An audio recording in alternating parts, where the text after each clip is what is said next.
माँ यशोदा जो अपने कान्हा के लिए जान देती थी, उनका प्रेम इतना अनंत और शुद्ध है कि भगवान को बांध देती थी, भगवान को हंसा देती, रुला देती, उनका पालन पोषण करती। असली माँ से भी ज्यादा प्यार और लाड दिया। जब वो कान्हा इस माँ को छोड़ मथुरा चला गया तो माँ यशोदा की इस विरह गाथा को मैं आपके सामने रखना चाहता हूँ। उद्धव जो कृष्ण का मित्र और उनका शिष्य है, कान्हा ने उद्धव जी को जिम्मेदारी दी है कि वो वृंदावन जाए और उनके माँ बाबा और गोपियों को ज्ञान दे, जिससे वो कृष्ण के विरह से बाहर आ सके। उद्धव को आया हुआ देख नंदराज ने अत्यंत आनंदित होकर आगे आकर कृष्ण के परम प्रिय सेवक का आलिंगन किया, मानो कृष्ण स्वयं आए हो। ऐसा मानकर नंदराज ने उद्धव का स्वागत किया। कृष्ण जितने दिनों तक ब्रज में थे, उतने दिनों तक नंद के भवन में सब कुछ भरा पूरा था, परंतु जिस दिन वे मथुरा चले गए, उस दिन से ब्रजपति के गृह का भी सब कुछ मानो चला गया। नंदराज के गृह की सफाई नहीं होती थी, रसोई घर में खाना नहीं पकता था, चूल्हों का उपयोग नहीं होने से मकड़ियों ने जाला बुन रखा था। किसके लिए यशोदा भोजन बनाएगी? कृष्ण के चले जाने के साथ साथ ही उन लोगों की भी आहार, निद्रा, साज सज्जा मानो सब कुछ बंद हो गया था। नंदराज की यह दशा देखकर कुछ पड़ोसी लोग प्रयत्न पूर्वक उन लोगों को सामान्य कुछ खिला देते थे। इसी प्रकार कृष्ण बिना नंद यशोदा किसी प्रकार बचे हुए थे। आज उद्धव को देखकर तथा कृष्ण ने ही उनको भेजा है, यह जानकर नंदराज ने बहुत दिनों के बाद आनंद से भर के उद्धव को गले लगा लिया। उद्धव नंद भवन में आए हैं, उन्हें कुछ खिलाना होगा, परंतु भोजन बनाने का कार्य तो बहुत दिन पहले ही बंद हो चुका है। नंदराज की स्थिति देखकर किसी पड़ोसी ने थोड़ा खीर बनाकर ला दिया।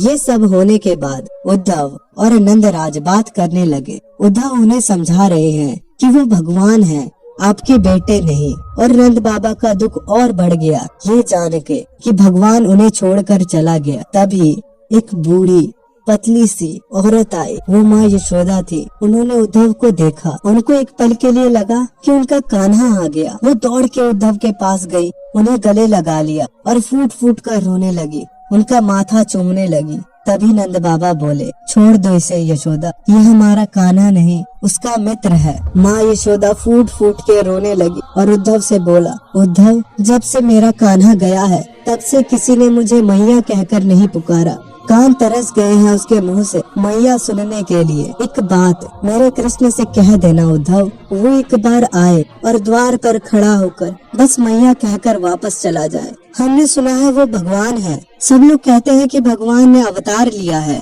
उद्धव ने कहा, हाँ हाँ माँ, वो भगवान है, अवतारी पुरुष है। ऐसी थोड़ी उन्होंने कालिया नाग पे नृत्य कर दिया, गोवर्धन उठा लिया, वो भगवान है माँ।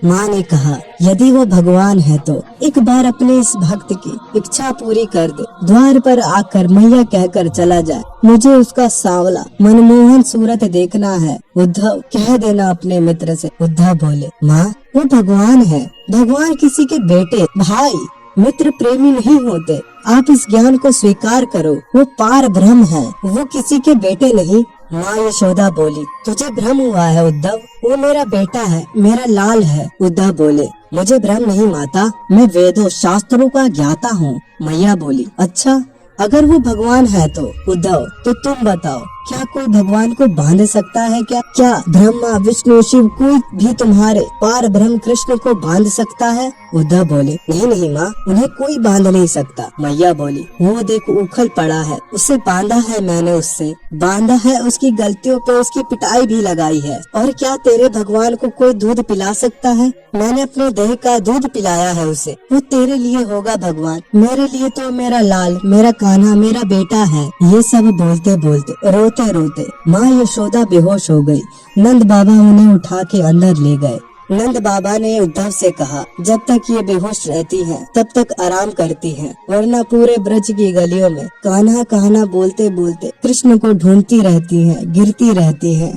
पालने के सामने बैठ के बोलती हैं, कान्हा उठ जा, कब तक सोएगा लाला? या फिर बोलती है लाला तो अभी तक नहीं सोया, कब तक जगेगा? सो जा कान्हा, कृष्ण के विरह में कैसे तैसे हमारा जीवन चल रहा है। जाकर कह देना अपने कृष्ण से, कोई ज्ञान हमारा दुख नहीं शांत कर सकता। अगर उसे हमारा दुख मिटाना ही है तो हमसे मिलने आए, हमें मैया बाबा कहकर बुलाए। ये सब देखने के बाद उद्धव जी का मन दुख से भर गया। उनके पास इन प्रश्नों के कोई उत्तर नहीं थे। वो उल्टे पैर मथुरा को लौट गए। जब वो मथुरा पहुँचे, उन्होंने कृष्ण से रोते रोते कहा, वो लोग आपसे इतना अनंत प्रेम करते हैं, आप उनके पास लौट क्यों नहीं जाते प्रभु? आपको उनकी चिंता नहीं क्या? आप उनके लिए कुछ क्यों नहीं करते? श्री भगवान वाचा, कृष्ण ने कहा, जरासंध बार बार मथुरा पे आक्रमण कर रहा है। मैं मथुरा छोड़ के वृंदावन गया और अगर उसे पता चला कि मेरे मित्र, मेरे मैया बाबा और मेरे परिजन वहाँ हैं, तो उनके प्राण संकट में पड़ जाएंगे। और दूसरी बात उद्धव, तुम्हें क्या लगता है उद्धव, मैं अपनी मैया की चिंता नहीं करता? जब मेरी मैया मुझे वृंदावन की गलियों में ढूंढते ढूंढते बेहोश होकर गिर जाती है, पूरी तरह से थक जाती है,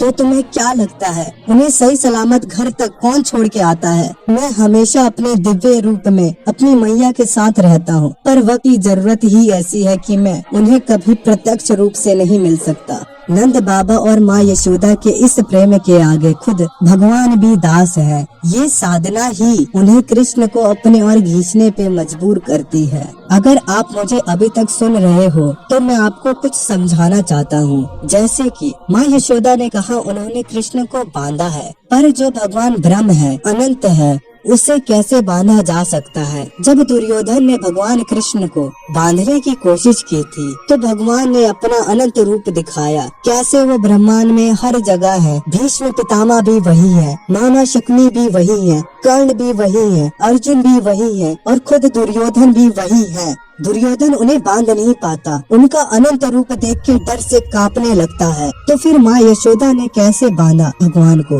यही आता है प्रेम। भगवान ना पूजा के भूखे हैं, ना तुम्हारे मंत्रों के उच्चारण के भूखे हैं, ना तुम्हारे पकवानों के भूखे हैं। वो केवल और केवल भाव, प्रेम भाव के भूखे हैं। दुर्योधन ने उन्हें घमंड से बांधने का प्रयास किया, इसलिए भगवान ने अपना रूप अनंत विस्तार कर लिया। लेकिन माँ यशोदा का प्रेम ही ऐसा है कि कान्हा को बंधने में भी मजा आता है। उन्हें सुख मिलता है कि उनका भक्त उन पे हक जताता है और उन्हें अच्छा लगता है कि उनका भक्त उन पे अपना अधिकार मानता है। इसी अधिकार से माँ यशोदा ने कृष्ण भगवान को बांधा था।